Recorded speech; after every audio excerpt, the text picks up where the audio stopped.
Bagamat man nga po mga idol, suspendido pa si Ja Morant ngayon, ay excited na nga itong dakdakan si Victor Wembanyama. Yan naman ang ating unang storya na sasamahan ko na rin yan ng balitang magiging lehitimong championship contender na nga daw po ang Golden State Warriors kapag kinuha nila si Dwight Howard, at ang balitang babalik na nga po ng Pilipinas si Justin Brownlee. Kaya mga idol, tara, umpisahan na natin yan.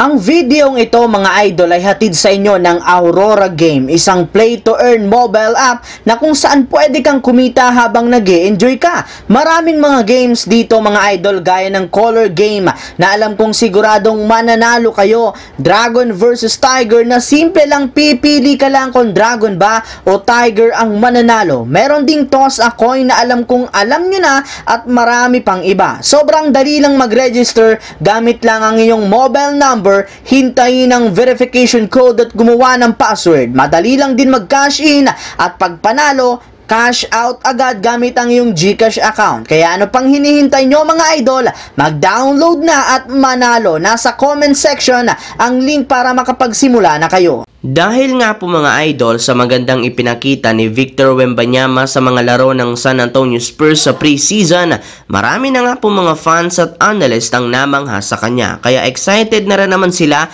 na makita kung ano pa ang may pamamalas nito sa kanilang mga laban sa regular season. Maliban nga po dyan ay may ilan na rin naman nga po mga NBA players ngayon ang gustong madakdakan si Wembanyama harap-harapan. Kung inyo nga pong matatandaan, si Kai Jones pa lang naman ang nag-iisang player na nakapag-welcome to NBA kay Victor Wembanyama matapos niya itong dakdakan. At kabilang rin naman nga po sa iba pang player na gustong sumunod kay Kai Jones at madakdakan rin si Wembanyama ay si Ja Morant, na hanggang ngayon suspendido pa rin naman dahil sa kanyang ginawa. Kaya mukhang sa December pa rin naman nga po niya maisa sa katuparan ang kanyang kagustuhan na madakdakan si Wembanyama, since dito nga po magtatapos ang kanyang suspensyon. Alam naman nga po ninyo na mahilig nga talaga si Morant na gumawa ng in-your-face dunk, at dahil nga sa tangkad at haba ng pangangatawan ni Wemby ay siya nga po ang primary target ni Ja Morant. Samantala, pumunta naman tayo sa ating pangalawang storya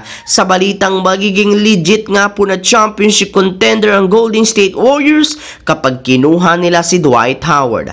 Kahit man nga po mga idol hindi kinuha ng Golden State Warriors ngayong off-season, sa kabila ng pag-workout nito sa kanila, meron pa rin naman siya ditong pag-asa, since mayroon pa nga po silang dalawang bakanting pwesto sa kanilang lineup kasunod ng pag-wave nila kina Rudy Mark-Gruder at Rudy Gay ng nagdaang araw. Yes mga idol, maaari pa nga pong kunin ng Warriors si Howard sa mga susunod na linggo.